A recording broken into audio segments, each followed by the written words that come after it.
our fellow classmates and professors. Suppose we were 20 years ago.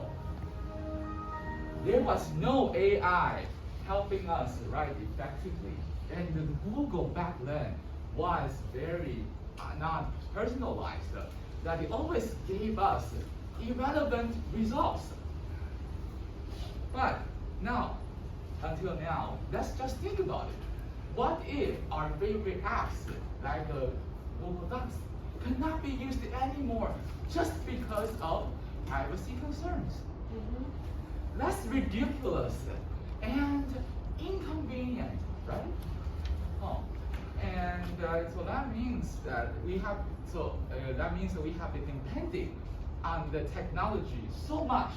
According to the survey, we can also get to know that we have been dependent on the tech giants for a long time. And speaking of the tech giants, we must bring up the 5 companies which are the so-called Alphabet, Microsoft, Apple, Meta, and Amazon. And they got an interesting acronym called MAMA. Okay, now speaking of MAMA, then we must also get to know what are some of the positive impacts and negative impacts brought by MAMA. So in the first place, I'll be talking about what problem has derived from the high penetration in the market.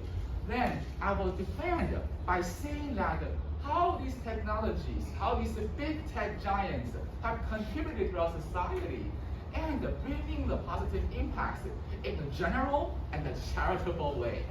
First, let's take a look at the charts. People's perceptions toward MAMA have been mixed. Some, of course, can say the changes are positive. Some, of course, say, wow, they actually bring some negative influence. With mixed responses, there's one thing for sure is, yes, there are still some people who oppose this. For example, according to Fowler, people say, wow, these technology companies intrude on people's privacy too much. As the llamas approach the car without any word of caution. Yes, that's the problem because they sell data, they collect data without users' consent.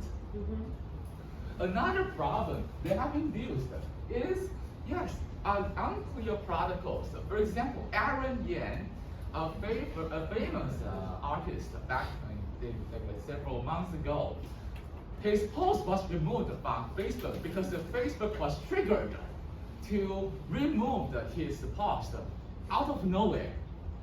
So again, there's no reason we can just get. And last but not least, we also get to know that these companies are good at acquiring companies to make itself bigger, and bigger, to keep up innovation, just like Google. In 13 years, it has acquired 14 companies. Wow, that's a lot. However, we just know that, so it's like a devil, right? These companies are devils. We should not support them. Well, the chances are these companies are actually contributive to our society in many different dimensions. For example, each company has their own niche. This is what we have seen here. So their own niche and strength, they can bring positive impacts and make the users to find their best fit according to their needs. Okay, and another important aspect of why these commercial software or why these companies exist is because they are much better than their competitors. For example, take Microsoft Office for example. If you just compare these two pictures, you will see this is much better because Microsoft keeps introducing new functions to Office suites. So this Office suite just like it evolves. It evolves every year, it gets better. Compared to this is a pale comparison because LibreOffice interface sucks. And there's only very few functions that we can use in this software.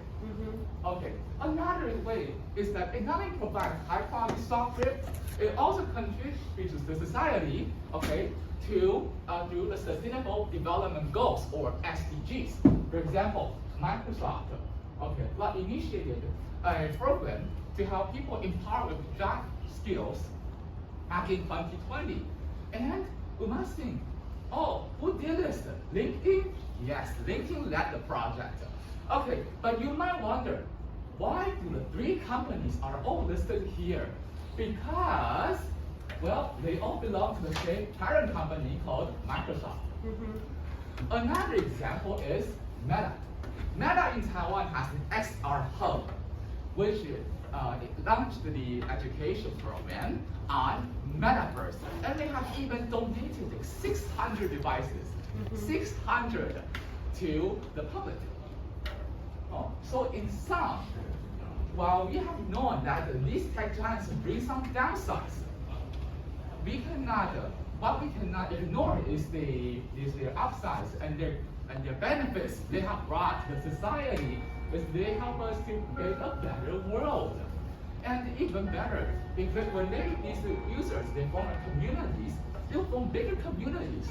The bigger communities, they drive the companies to make better innovations because the companies must listen to their users. Okay, and with all this penetration, with all the usage of technology, it is definitely for sure that our lives has been more convenient than we have been past, thanks to these tech giants. Of course, with these power, they can also do more charity, just like we said, right? For example, CTBC, a leading financial institution in Taiwan, helped more than 600,000 people annually. So with all this power, with insufficient job vacancies, we can just have with enough job vacancies, we have decent economy. With decent economy, people can buy things, and thus driving the companies to have more chances to shine in the market. So this in turn is a positive loop. We all know penetrative and pervasive use of technology and the existence of the tech giants are not necessarily bad. Instead, they can bring positivity to society if they are used in the correct way. Thank you.